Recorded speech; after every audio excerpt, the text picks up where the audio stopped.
नमस्कार, मैं रामकेवल सिंह यादव आपका बड़ी बैंकर चैनल पर एक बार फिर से स्वागत करता हूं। मैं आज आपके लिए सुकन्या समृद्धि योजना पर वीडियो लेके आया हूं। सुकन्या समृद्धि योजना अपने आप में बेहतरीन योजना है, लेकिन मैं अपने बैंक में देखता हूं कि कस्टमर आते हैं, उनको सुकन्या समृद्धि योजना के बारे में बहुत कम जानकारी होती है या गलत जानकारी होती है, जिसकी वजह से वो इस योजना का लाभ नहीं उठा पाते हैं। मैं आज आपको एक बैंकर होने के नाते मैं आपको इस योजना के बारे में पूरी जानकारी देने वाला हूं और सही जानकारी देने वाला हूं।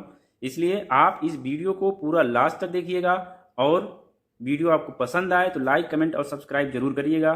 तो चलिए स्टार्ट करते हैं, एक एक करके सुकन्या समृद्धि योजना को समझने की कोशिश करते हैं कि सुकन्या समृद्धि योजना क्या है, इसके तहत कौन खाता खुलवा सकता है, इसमें मिनिमम कितना अमाउंट जमा करना होता है, मैक्सिमम आप इस खाते में कितना अमाउंट जमा कर सकते हैं, कितने साल तक जमा करना होता है, कितनी इसकी मैच्योरिटी पीरियड होती है, कितने समय बाद आप इससे पैसा निकाल सकते हैं। सारी की सारी जानकारी आपको एक एक करके मैं यहाँ देने वाला हूँ। वीडियो में लास्ट तक बने रहिएगा और वीडियो को पूरा देखिएगा। तो चलिए स्टार्ट करते हैं। पहला क्वेश्चन ये उठता है कि सुकन्या समृद्धि योजना होता क्या है। पहली बात तो लोगों को यही जानकारी नहीं होती है कि सुकन्या समृद्धि योजना है क्या। तो उसका जवाब ये है कि एक गवर्नमेंट ऑफ इंडिया की एक बहुत ही बेहतरीन योजना है, जो बेटी बचाओ बेटी पढ़ाओ योजना का ही एक हिस्सा है।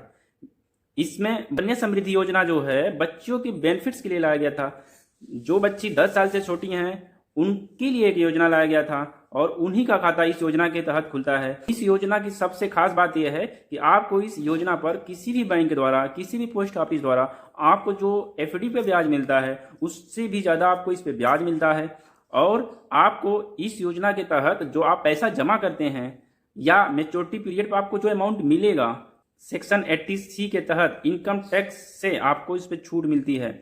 इनकम टैक्स आपका इस डिपॉजिट पे नहीं लगता है, जो आप सालाना 1.5 लाख रुपया तक जमा कर सकते हैं। और जो आप मैच्योरिटी पूरा होने पर जो आपका 50, 60, 70 जो भी लग जाएगा उस पर आपको कोई भी टैक्स नहीं देना पड़ेगा। जो आपको जानना जरूरी है वो ये है कि इस योजना के तहत किसका खाता खुल सकता है।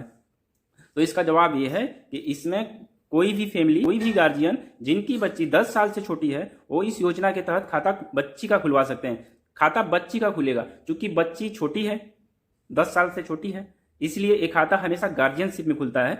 मींस या तो मम्मी के साथ खुलेगा या पापा के साथ खुलेगा या कोई लीगल गार्जियन होगा जो बच्ची का पालन पोषण कर रहे होंगे, वो इनका गार्जियन बन सकते हैं। क्या एनआरआई इसके तहत खाता खुलवा सकते हैं? एनआरआई उनको बोला जाता है जो पहले भारत के नागरिक थे लेकिन अब वो किसी वजह से दूसरे देश में जाके सेटल हो गए हैं और वहीं की नागरिकता ले चुके हैं। जो एनआरआई हैं उनका खाता नहीं खुल सकता है। एनआरआई जो बच्ची हैं उनका खाता नहीं खुल सकता है। और एक इंपॉर्टेंट क्वेश्चन ये भी है कि अगर कोई इंडियन बच्ची का इस योजना के तहत खाता खुल जाता है लेकिन बाद में वो एनआरआई हो जाते हैं तो उनका भी अकाउंट 1 महीने के अंदर बंद करना होता है। और अगर इंडियन से उनका एनआरआई होने के बाद अगर उनका जो भी डिपॉजिट हुआ है उस पर कोई भी ब्याज मिलता है तो उनको पूरा का पूरा ब्याज जो होता है गवर्नमेंट ऑफ इंडिया के अकाउंट में रिटर्न करना होता है। तो आपको कुल मिलाकर इसकी जान लेना बहुत जरूरी है कि इस योजना के तहत सिर्फ और सिर्फ भारतीय नागरिक का ही खाता खुल सकता है। एक बच्ची का मैक्सिमम कितना खाता खुलवा सकते हैं? तो उसका जवाब है सिर्फ एक बच्ची का इस योजना के तहत सिर्फ एक ही खाता खुल सकता है।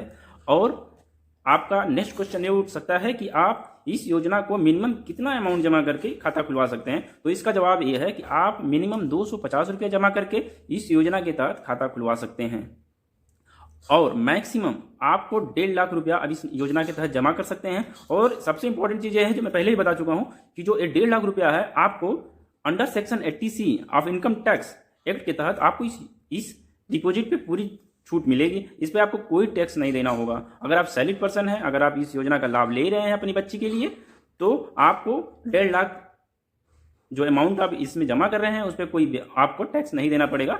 मान लीजिए आप बच्ची का खाता जो आप खुलवाए हैं सुकन्या समृद्धि योजना का, अगर उसमें आप किसी महीने या किसी साल आप 1.5 लाख रुपया ज़्यादा जमा कर देते हैं तो क्या होगा? तो इसका जवाब यह है कि चूंकि इस योजना के तहत जो अकाउंट खुल रहा है उसमें आप मैक्सिमम 1.5 लाख रुपया जमा कर सकते हैं। इसलिए अगर आप 1.5 लाख से ज़्यादा जमा कर सकते हैं तो इसको एक गलती मानी जाएगी और आपका जो एक्सेस अमाउंट है वो आपके खाते में रिटर्न कर दिया जाएगा। सुकन्या समृद्धि योजना के तहत जो अकाउंट खुलते हैं उनका मैच्योरिटी पीरियड 21 ईयर्स होता है। योजना के तहत जो आप खाता खुलवा रहे हैं बच्ची का, उसमें आप कितने साल तक पैसा जमा कर सकते हैं? तो उसका जवाब यह है कि खाता खुलने से आपका 15 साल तक, खाता खुलने से 15 साल तक आप इस अकाउंट में पैसा जमा कर सकते हैं। तो एक क्वेश्चन ये भी उठता है कि अगर 15 साल तक जमा करना है तो क्या 15 साल बाद तक निकाल सकते हैं पैसा? इसका जवाब है नहीं। आप 15 साल तक आपको जमा करना है, 15 साल के बाद आपको कुछ भी नहीं करना है। उसके बाद आपका पैसा इस अकाउंट में पड़ा रहेगा और गवर्नमेंट की तरफ से जो भी इस अकाउंट पे या इस योजना के तहत जो भी आपको ब्याज मिलता है आपको मिलता रहेगा। 5 साल तक आपका अकाउंट में पैसा पड़ा रहेगा और बच्ची की उम्र 21 साल तक होने पर यह आपका मैच्योर हो जाएगा, मैच्योरिटी कंप्लीट हो जाएगी। उसके बाद आप अपना पैसा निकाल सकते हैं। अगर आप एसएसए अकाउंट को रेगुलर नहीं कर पा रहे हैं, एसएसए अकाउंट आप सही से नहीं चला पा रहे हैं, मीन्स कि इस स्कीम के तहत जो खाता खुला है उसमें आपको 250 रुपये कम से कम हर साल जमा करना है। कम से कम हर साल जमा करना है और मैक्सिमम 1.5 लाख रुपया जमा करना है। लेकिन क्वेश्चन ये उठता है कि अगर आप असमर्थ हैं 250 रुपया जमा करने में या इस खाते को चलाने में असमर्थ हैं तो क्या होगा? तो इसका जवाब है कि आपका अकाउंट जैसे सेविंग अकाउंट चाहे दूसरे अकाउंट जो होते हैं डीएक्टिवेट हो जाते हैं, उसी तरह से सुकन्या समृद्धि योजना का अकाउंट भी आपका डीएक्टिवेट हो जाएगा। अब डीएक्टिवेट हो गया तो आप क्या करेंगे? तो इसके लिए आपको कभी भी जो आपका सुकन्या समृद्धि योजना है खाता खुलवाने से 15 साल के अंदर कभी भी इसमें आप 50 रुपये का पेनाल्टी भरकर आप दोबारा इस खाते को एक्टिव करा सकते हैं। आपके मन में ये सवाल उठ रहा होगा कि क्या डीएक्टिव अकाउंट है जो उस पर आपको ब्याज मिलेगा? तो इसका जवाब है हाँ, लेकिन तभी तक जब तक आपका खाता सही चला हो। जिस दिन डीएक्टिव हो गया उसके बाद आपको ब्याज नहीं मिलेगा। क्या होगा अगर बेनिफिशियरी मतलब बच्ची जिसके नाम से खाता खुला है अगर उनका डेथ हो जाता है तो क्या होगा? तो इसका जवाब यह है कि अगर बच्ची का डेथ हो जाता है तो आप एक ऑथराइज डेथ सर्टिफिकेट जो किसी अधिकृत ऑफिस से जारी हुआ हो वो आप बैंक में जमा करके खाते को बंद करा सकते हैं और जो भी अमाउंट है ब्याज सहित गार्जियन को रिटर्न कर दिया जाएगा। गार्जियन की डेथ हो जाए तब क्या किया जाएगा? तो गार्जियन के डेथ हो जाने पे खाते को बंद करना मस्ट नहीं है, जबकि बेनिफिशियरी के डेथ होने पे खाता बंद करना जरूरी था। लेकिन गार्जियन के डेथ होने पे खाता आप चाहे तो नहीं भी बंद करा सकते हैं। अगर आप चलाना चाहते हैं तो चला सकते हैं गार्जियन को चेंज करके। लेकिन एक क्वेश्चन आपको ये उठता है कि क्या गार्जियन हम कभी भी चेंज करा सकते हैं? तो इसका जवाब है नहीं। गार्जियन आप तभी चेंज करा सकते हैं जब आपका एक्चुअल गार्जियन का डेथ हो जाए। मतलब पहले जो गार्जियन के साथ बच्ची का खाता खुला था अगर उनका डेथ हो जाता है उसी केस में आप दूसरा गार्जियन ऐड करा सकते हैं, अदरवाइज गार्जियन चेंज नहीं हो सकता। क्वेश्चन ये उठता है कि क्या इस योजना के तहत नॉमिनेशन होता है? तो इसका जवाब है नहीं। इस योजना के तहत कोई नॉमिनेशन फैसिलिटी नहीं है। एक क्वेश्चन कस्टमर के मन में ये भी आता है कि क्या जैसे पीपीएफ में हम जो पैसा जमा करते हैं एक निश्चित समयावधि के बाद उस डिपॉजिट पे हम लोन भी ले लेते हैं, तो क्या ऐसा सुकन्या समृद्धि योजना के तहत जो अकाउंट खुलवा रहे हैं उसमें ऐसी फैसिलिटी है? तो उसका जवाब है नहीं। इस योजना के तहत जो भी डिपॉजिट हो रहा है उस पर आप कोई भी लोन फैसिलिटी नहीं ले सकते हैं। कस्टमर जब बैंक में आते हैं तो वो सबसे पहले एक क्वेश्चन ये करते हैं कि क्या इस योजना के तहत जिससे एक अकाउंट आपका इस योजना के तहत 15 साल तक इसमें जमा करना है, तो क्वेश्चन ये करते हैं कि अगर मान लीजिए 5 साल तक इस योजना के तहत हमने पैसा जमा किया फिर हमको निकालना है तो क्या करेंगे? ठीक, तो आपको बता दें कि इस योजना के तहत आप जो अकाउंट खुलवा रहे हैं उससे आप अमाउंट परमानेंटली नहीं निकाल सकते। अमाउंट विड्रॉ करने के लिए भी लिमिटेशन है।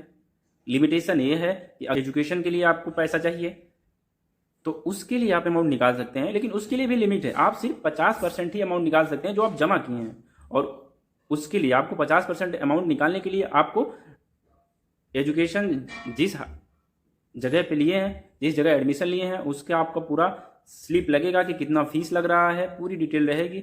उसी डिटेल के आधार पे आपको अमाउंट पे किया जाएगा। अमाउंट 50% निकालने के लिए बिटिया की उम्र कम से कम 18 वर्ष हो जाए या वो 10वीं पास हो जाए, तभी दोनों में से कोई एक जो पहले हो जाता है, अगर होता है तभी आप उसमें से 50% अमाउंट निकालने के लिए एलिजिबल हैं, नहीं तो नहीं है। तो क्वेश्चन ये होता है क्या एक बार में हम 50% अमाउंट निकाल सकते हैं? तो इसका जवाब है हाँ, आप चाहें तो एक बार में निकाल सकते हैं या तो आप इंस्टॉलमेंट में निकाल सकते हैं, बस में सिर्फ एक ही बार निकाल सकते हैं, और आप कंटिन्यूअस 5 साल निकाल सकते हैं। अगर आप इंस्टॉलमेंट में निकालते हैं तो एक एक करके आप 5 साल तक निकाल सकते हैं, और एक बार निकालना चाहते हैं तो एक बार में निकाल लेंगे। लेकिन एक साल में आप 2 बार नहीं निकाल पाएंगे, एक साल में सिर्फ एक ही बार निकालना है, और लगातार आप 5 साल तक आप चाहें तो अपने 50% जो अमाउंट है उसको निकाल सकते हैं।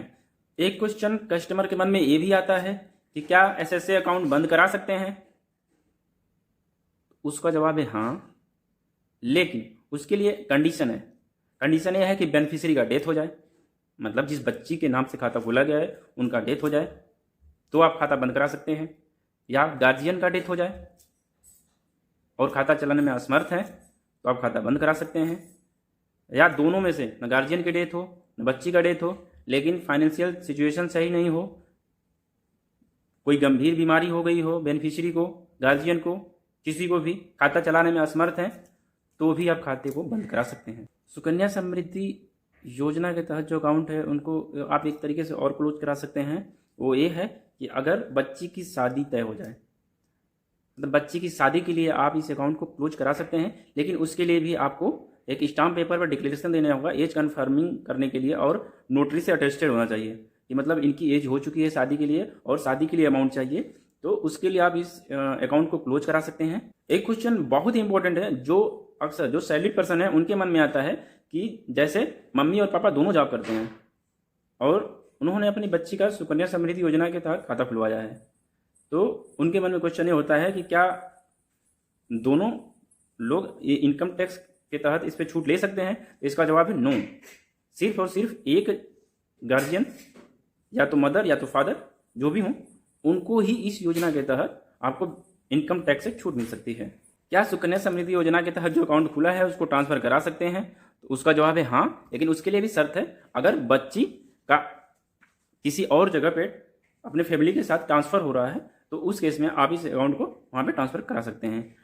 एक क्वेश्चन और आता है कि क्या सेविंग खाता बच्ची का चल रहा है उसको सुकन्या समृद्धि योजना में चेंज कर सकते हैं। इसका जवाब है नहीं। सुकन्या समृद्धि योजना एक अलग स्कीम है, गवर्नमेंट ऑफ इंडिया की स्कीम है, उसका अलग ही अकाउंट खुलता है। आपका सेविंग अकाउंट सुकन्या समृद्धि योजना अकाउंट में चेंज नहीं हो सकता। ऑल इंडिया में किसी भी स्टेट की कोई भी बच्ची जो इस एलिजिबिलिटी को पूरा करती हैं उनका इस योजना के तहत खाता खुल सकता है। सुकन्या समृद्धि योजना के तहत जो अकाउंट खुल रहा है उस पर कितना ब्याज मिलता है, ये सबसे बड़ा सवाल है। जो अकाउंट खुलवाने के लिए गार्जियन आते हैं सबसे पहले उनका जवाब यही होता है।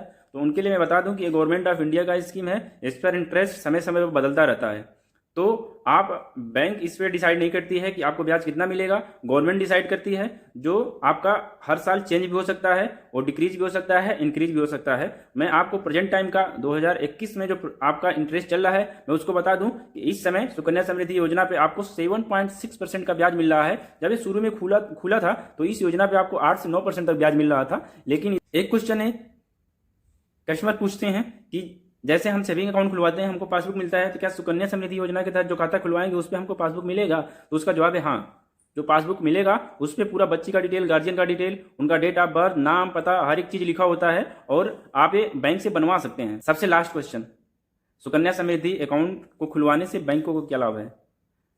तो इससे बैंक को भी प्रॉफिट होता है, क्योंकि गवर्नमेंट की स्कीम है, तो इस पे आप जो ट्रांजैक्शन करते हैं, लेन देन करते हैं, उससे आपको उससे बैंकों को प्रॉफिट होता है। जैसे अगर आप फिजिकल ट्रांजैक्शन करते हैं तो आप जिन पर ट्रांजैक्शन पे बैंकों को आपको 40 रुपया मिलता है, लेकिन अगर आप ऑनलाइन ट्रांजैक्शन करते हैं तो बैंक को 9 रुपया मिलता है।